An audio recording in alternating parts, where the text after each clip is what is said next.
Welcome to the Association 100 podcast. The A100 podcast is an extension of our Association 100 bi-monthly newsletter that focuses on best practices, top trends, helpful ideas, and smart strategies and tactics that work in the world of associations. The podcast will feature meaningful conversations with association professionals across the country, taking a deeper dive into trending topics, offering insights that both inform and inspire.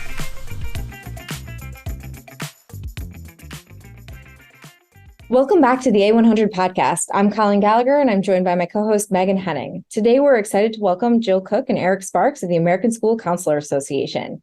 I had the privilege of meeting them at ASCA last summer, and they previously contributed to the A100 on the always top of mind topic of member engagement. So we're really looking forward to taking a deeper dive here today. So thanks, Jill and Eric, for joining us. Our pleasure. Good to be here. Yeah, so let's set the stage a little. So tell me a bit more about ASCA, your mission, your top priorities. Let's hear about you guys. So we are ASCA, the American School Counselor Association, and we represent these kindergarten through 12th grade school counselors across the country.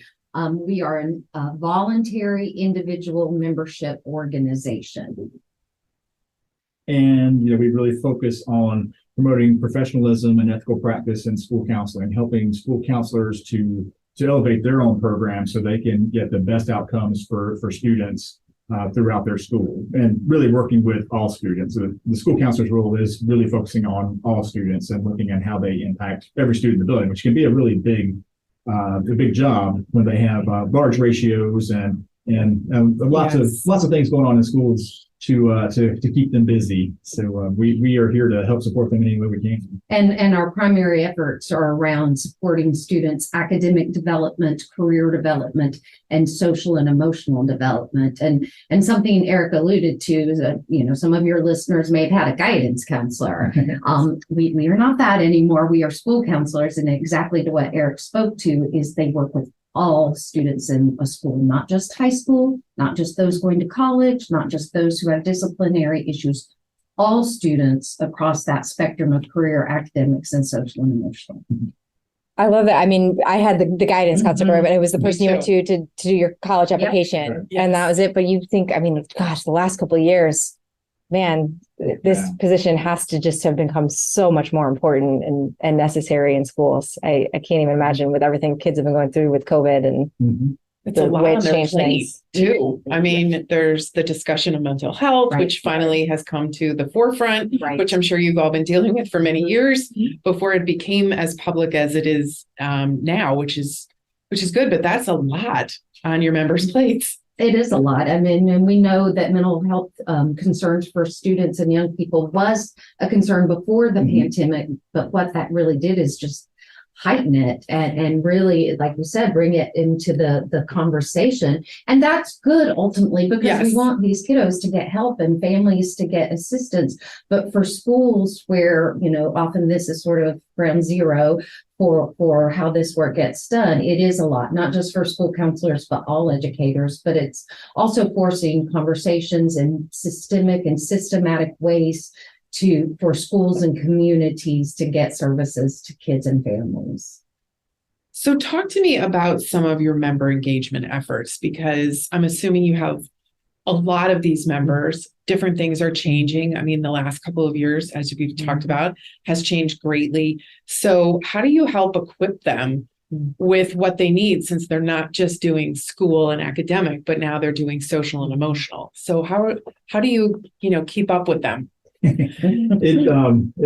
try to be as creative as possible in getting members engaged. We've got 43,000 members, and thinking just about how do you get that number of folks engaged in opportunities. So there's kind of the traditional things of committees and focus groups around things, but that's not going to get to that large number of folks. We've had the traditional things of our annual conference. That has grown quite a bit in the past few years, particularly after the pandemic. They have come back in bigger numbers, which has been great. We've been super excited about that. Some of our meeting folks are a little bit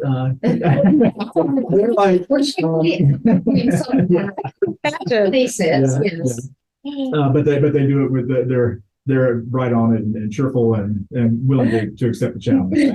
Thanks, Kelly. Really great. Some meeting center extraordinaire. So, but really looking at how can we get to them and support them and engage them on a regular basis. So, we've expanded our kind of conference things to online events, which we learned a lot about it, like the rest of the world. Yes. During the pandemic, we had to switch over our in-person to, and about, is it a month, 2 months? In mid-May, by the end of May. Yeah. Mid-May, 6 weeks. Oh, wow. And our event was the end of June. Yeah. Because we couldn't cancel because if we were in Seattle, Washington, Right. sort of, that was one of the first places we had to wait for the governor to say, no meetings Right. until we could invoke our clause in our contract. Oh, wow. Yeah. Yeah. Oh gosh, I almost forgot. I feel like you have PTSD. Yeah, That's yeah, a very because I forgot about that. I know on one hand, it feels like yesterday and then it feels like a million years ago. So It's so true. Yeah. Yeah. It is. So we learned, like the rest of the world, how to do that in a hurry. Mhm. And so that was a great learning experience for us, and we've been able to continue that. We're offering two fairly large online events each year, in addition to our annual conference. So that's reaching people that we've never been able to. Right. And that was connect. totally new Right. for us. Yeah. And for those opportunities as well, repurposing some Mhm. content, those that we record at our annual conference or maybe some of our webinars. So this past December, our virtual event was around student mental health. So we had new content, but we also had some repurposed content from our annual conference last year. So it's a way we have so much information and resources to ensure that individuals get to see those which is trainings great. and through PD. Now you said 43,000 members. That's a lot. So talk to me about your 8 affinity groups. And so when we spoke with you last fall or at ASA, we did have 8, but we are working toward 12 now. Oh, no wow. way. Okay. Tell us what's changed. Yes. Well, they've been popular. Yeah, I guess so. And just having one, I think we started with like 4. Four, maybe. we did. Yeah. Okay. Well, and how did you decide on the affinity groups? Let's start there. So we actually brought somebody on staff specifically, or her title is member engagement. Mhm. I love that. And the first task at hand for her were affinity groups. So she did some research. She did, I believe, some surveys about what the needs were, what people were interested in creating affinity groups around. And so everything that has been rolled out, we've done 4 at a time. She has, it's been based on the feedback we've gotten from members about what they need. So we have a school counselor of colors. That was one of the first 4. High school counselors, Mhm. LGBTQ yeah. school counselors. And was rural. I don't know if that was one of the initial 4, but Yeah. I know that's one of the ones. Elementary, actually. It was elementary. And then we rolled out 4 more and they're in the process of 4 more. And, I think what she's finding out, so Keisty done such a great job. So we have people apply to be leaders of these groups. So Okay. it's not staff led, it's a That's staff amazing. Yes. liaison. Yeah. And again, that leadership piece, the folks who've applied for this are not necessarily the folks who've been known to us. So it's a way to engage individuals who haven't been involved with ASCA. That's And awesome so- because that's a huge problem with associations is it's the same volunteer pool Yeah. and you can't get new Yes. people Yeah. and it gets stale. This list of names, like, we don't know. And that's Yeah, that's so exciting. Yes. exciting. And so Keisty works with them and they run the groups. And we've settled in, some of them, they meet monthly, the leaders meet monthly to plan for the meetings. And I think it's settled into between like 20 and 40 who attend each one, but people That's are great. still Wow. showing up. Yes. So That's Yeah. amazing. Yes. I mean, Yeah. that's a good sized group. yeah. Wow. Yeah.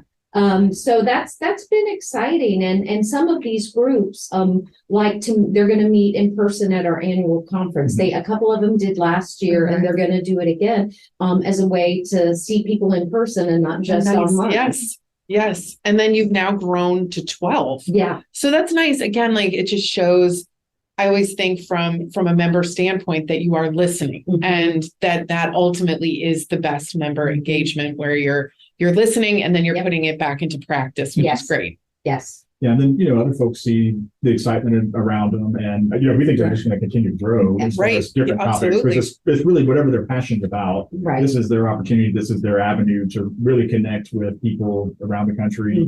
Sometimes around the globe. We have, some international members that Great. international schools or Department of Defense, things like that. They can also connect as well. So it's a great way to keep folks energized and being creative around that passion. That's great. Yeah. So given that it's volunteer led, are there expectations of what comes out of these groups, or is it up to the group to decide that? How does that work? And what are you hoping that does come out of these groups each year? That's a really good question. We do leave sort of the structure up to the group. It's not that we have a preconceived notion. Okay. But I do know, and I forget which group. There's one group that's actually pulling together some resources around their topic, and it's the information we can share with other members. And so if they choose to do that, great. Right. If not, great.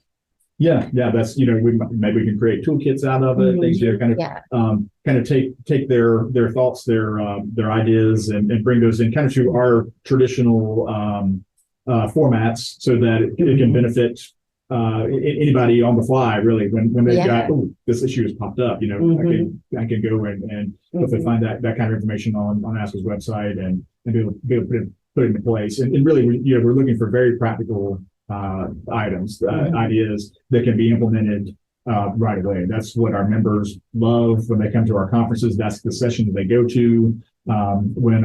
When sessions are selected, the committee, which is made up of members, like, oh, that sounds too that sounds too theoretical. We need something more practical. So it's really doing that type of work and connecting that with all of our members who might have the need at some point.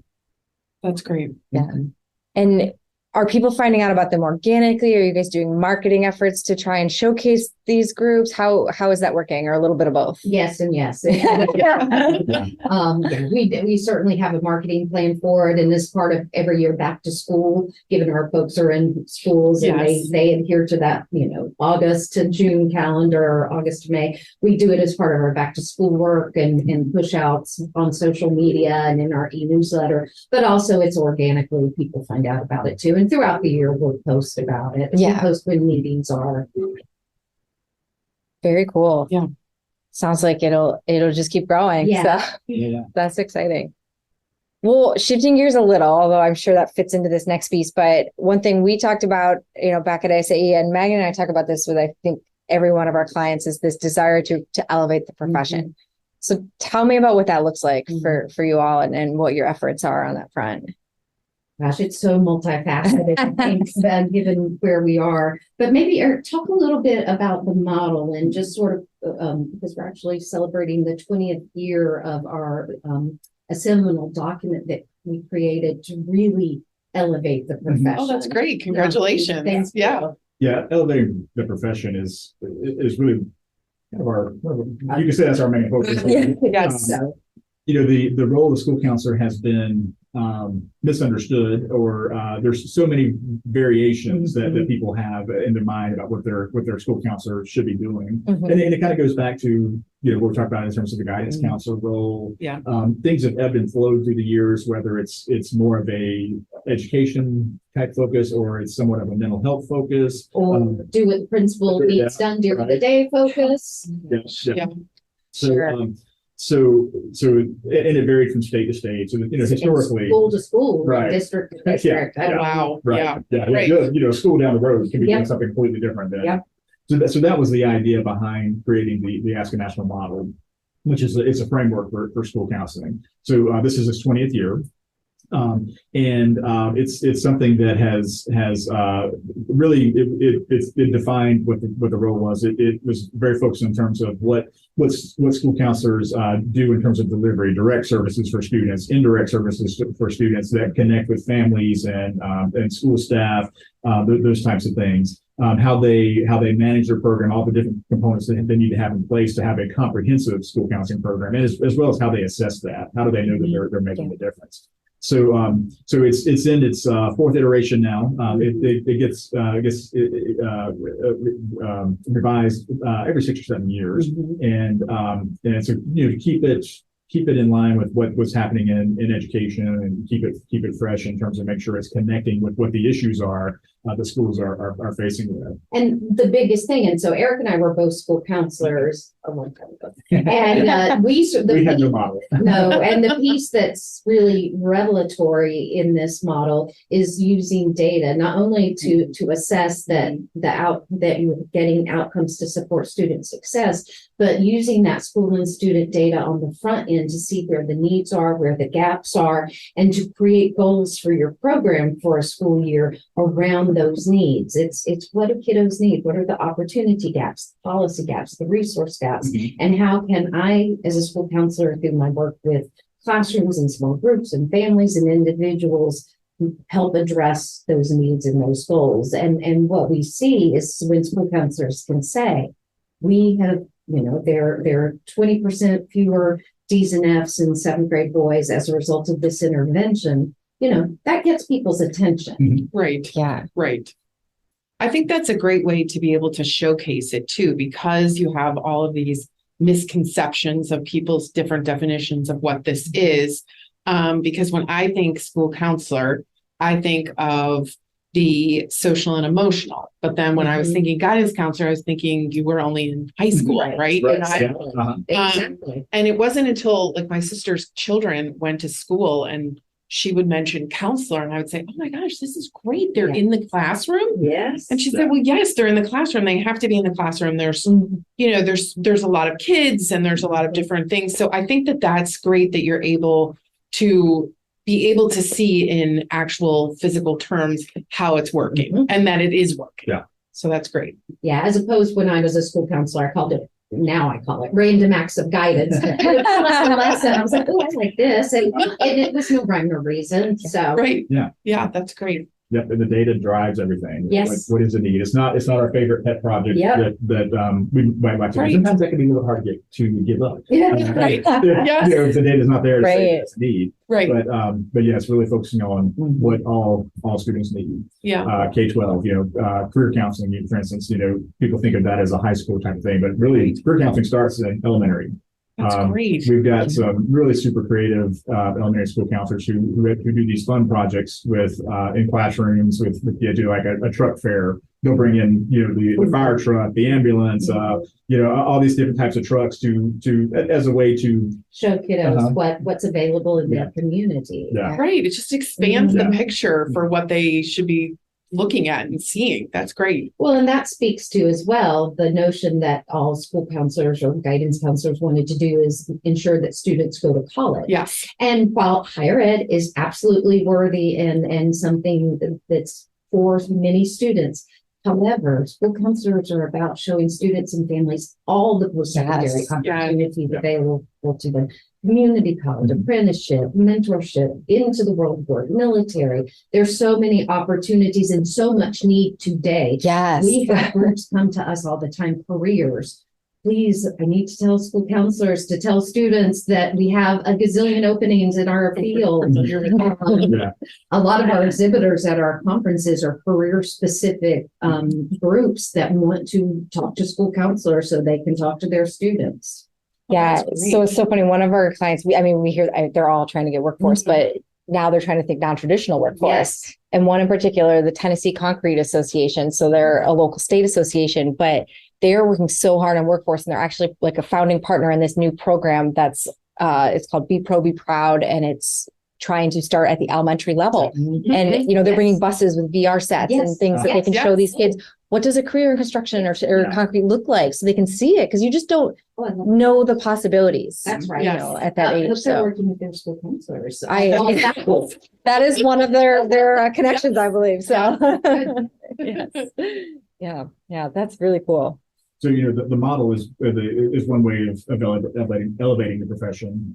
We have some specific standards as well to help to guide school counselor practice. One of which is the ASCA student standards, which are mindsets and behaviors for success. So these are the standards that school counselors can use to really be the basis of those activities they're doing in classrooms. It's learning strategies, it's self-management skills, it's social skills, and really just mindsets of success as a whole. So So, having those out there, creating ways for school counselors to connect with those. We have a learning objective database, for instance, where they take the standards and they operationalize it by creating a learning objective about what will the students learn in the classroom or small group or whatever. They can pull that from our database, or they can write their own and submit it to us to help to grow the database and contribute to the profession, kind of in sort of a small way, but something that can be useful for other school counselors out there. So that's where all of that we've got about. we might be getting close to 1,000 checkers in there. Wow. So it's things like that are just ways that people can contribute. I like that to that's better actionable though, because I feel like there's so many best practices that are like, oh yeah, no, okay, that's great, but that is something you can do something with. Yes. And again, by having people contribute or giving them that opportunity, it's a way to engage with them. Yes. Oh yes. Yeah. Yes. That's great. We have the professional standards, which define what the school council needs to know and be able to do. So that's common, I'm sure, across professions.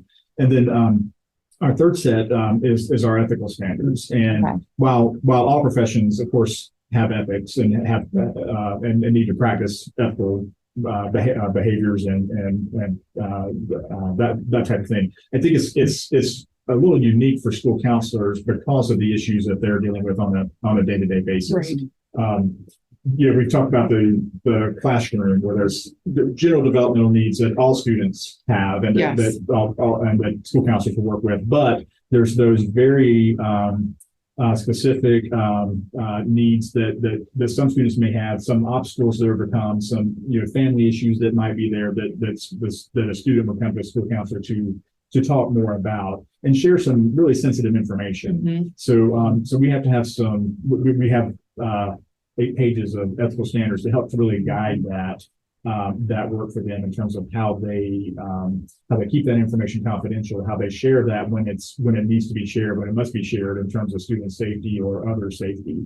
And so those types of standards, I think, really help us to keep that focus for school counselors in terms of what they should be doing that can be most beneficial for students, but also under that umbrella of this is what the profession has said. And if you are following these standards, you are you're following what the profession as a whole has established as most appropriate for kids. Okay. I'm curious, do you guys deal with questions about or directly with like the advocacy side of things at all? We see certain states now like pushing you need to out transgender students to their parents and things like that. And how are you helping your members through that? So yes. So we have on staff, we have somebody who sort of works at the federal side of advocacy policy, but we also have someone who works at the state level. So we have state associations in all 50 states and in Guam, and they have their own membership unique to them. They don't have to be members of them to be members of us or vice versa. And so really we see the most impact clearly through the state legislative efforts and advocacy efforts. And what you're talking about, yes.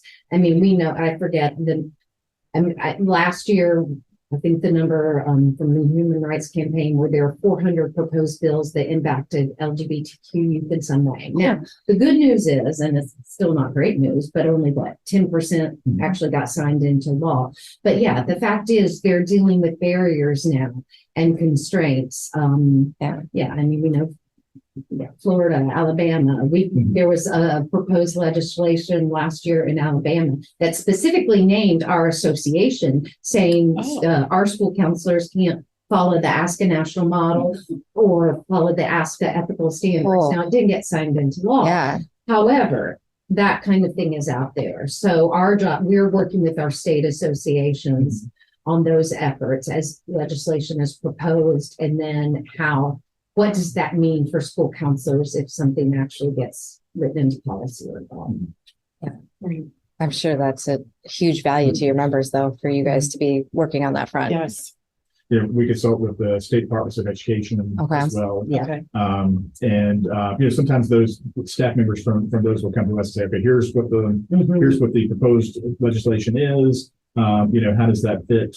How do we work together? But the bottom line is wherever school counselors, they must follow state and federal law. That's of course. that's the hierarchy.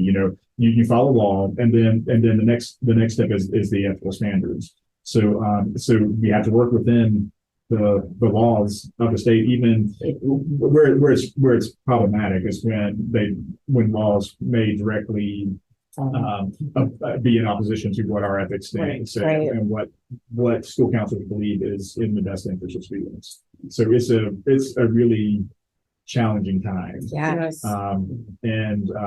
We're as they pop up, when the Florida law came in play, our staff was looking at that, talking with the state association and thinking about how you implement that, how you implement a program, how you support students in the ways you need to, but still within that law. And one of the things our Florida Association did is work with other Florida associations, the Florida School Psychologist Association, the Florida School Social Worker Association, and they put out and school nurses, and they put out a joint statement, essentially a belief statement about what they believe for all students. And ultimately, at the end of the day, we want all students to be successful and all students to feel supported. And so it gets frustrating sometimes for our members for whom that is their goal, and their barriers that sometimes prevent them from doing it. Right. And regardless of that, school counselors have to help all students feel like they belong at the school. Even when they may be hearing things, in the media, through social media, that they may feel like it's an attack on them. Right. Their belonging in school is so important in terms of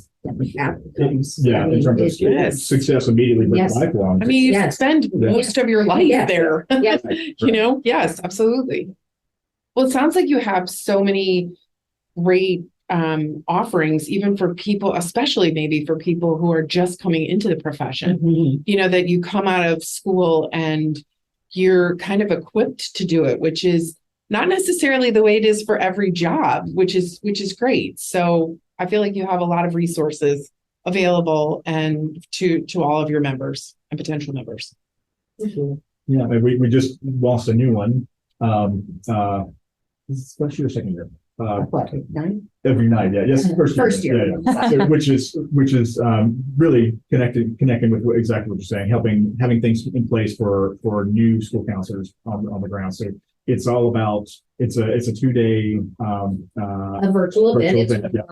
Virtual events. Nice. And it's really all about making sure that they have everything that they need to know in place. They can hear from professionals in the field say, here's exactly what I'm working with on a day-to-day basis around these particular topics. So it's connecting that world from their education and their graduate programs into moving into the profession. And it's also useful for graduate programs. We're hearing our graduate programs are pulling from that. Yeah, that's great.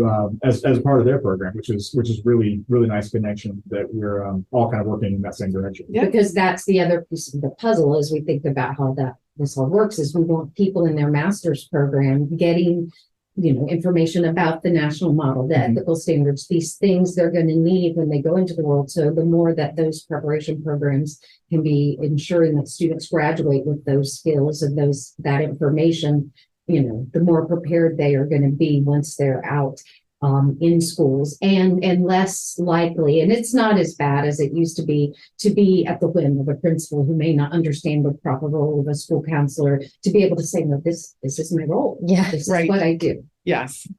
Yeah, for sure. Well, I know since COVID, it's like impossible to predict anything, but if you guys had to pull out your crystal ball, what are your hopes for kind of outcomes for what you can do for your membership this year and things you'd like to see? Well, as always, our goal, our purpose is to give them the resources and information they need to support students. And, continuing, as we talked about, the mental health needs of students, that's something that we continue to hear. So one of our focuses, I think, will continue for the year is to ensuring we're providing resources and professional development around that. Yeah, that social emotional learning is huge. And then providing them with resources that help them to move through all the confusion that's out there around social emotional learning, what it is, what it's not.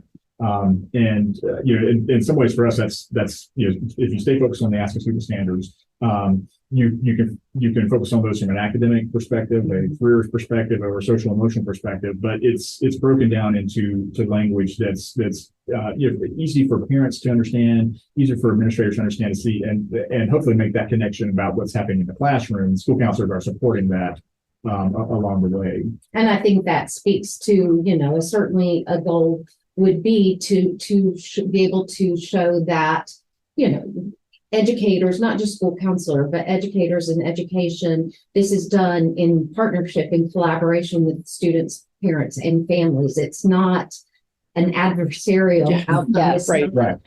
doing this work instead of the parents. We're all there to support the parents. So how can we continue to have conversations so parents understand these are things you want your kid to have. This is going to help them when they leave high school. Yes. And are out in the world to be contributing citizens of our world. So and how can parents reinforce what we're teaching in school as well? So making sure that all of the resources that we're using to teach students are available for parents so that they know exactly what's great. what's out there and how we're working towards students' success.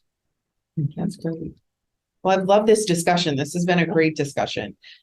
We conclude every podcast with a few fun questions. So I hope you will play along. So where did you grow up? So I grew up in the mountains of North Carolina, in Boone, North Carolina. I feel like I've driven.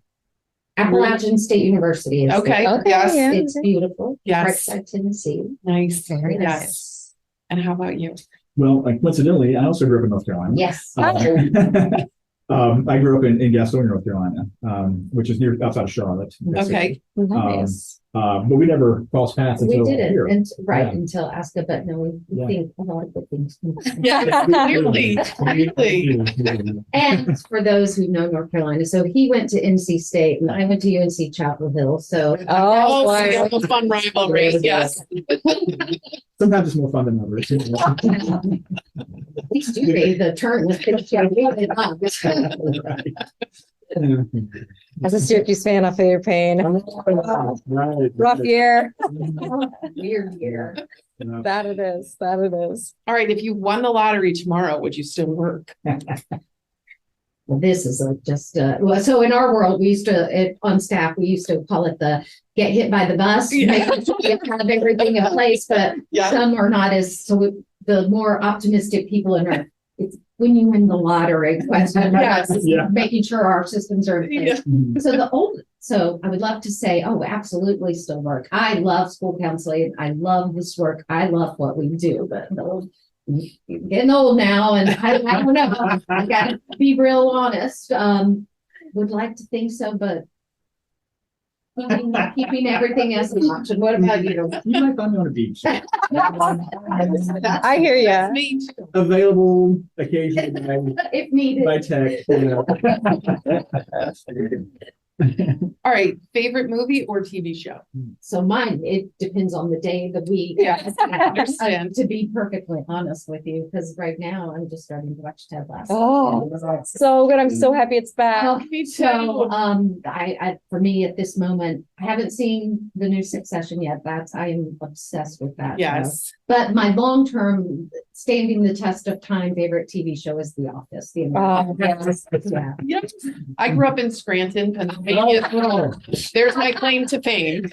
Well, Yes.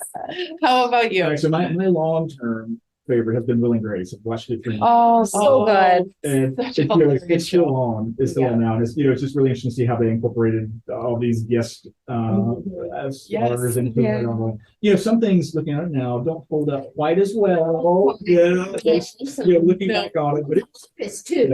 Oh gosh, there are certain episodes where I just have to cover my eyes. I'm like, oh no. Yes. A groundbreaking first time. Yes, absolutely. Dogs or cats? I have one of each. Oh, nice. Aw. Very nice. Dogs. Definitely dogs. Yeah, me too. What kind of dog do you have? Beagles. Oh, they I have the had a world's beagle greatest, growing like, up. bark. Yeah. Yes, I love that. Yeah, our next door neighbor had that. And what kind of dog is it? She was a COVID rescue. We got her of July of 2020. We fostered her. She was just a puppy. She had been rescued, and was very sick and couldn't walk and had all kinds of issues. And the second day we were fostering her, my husband, who never wanted a dog, never looked at me and said, "We're not giving her back." Oh, I love That's nice. And This is why my husband won't let me foster, because he's like, you're just gonna want to help me the dog.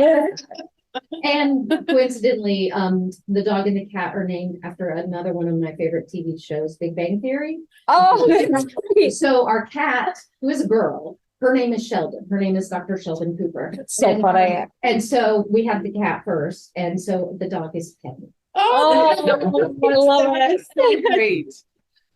So Colleen and I go back and forth on this next question, because who knows if the COVID, so we used to change it from pre-COVID days, but so now it says, what's something you missed from the pre-pandemic days?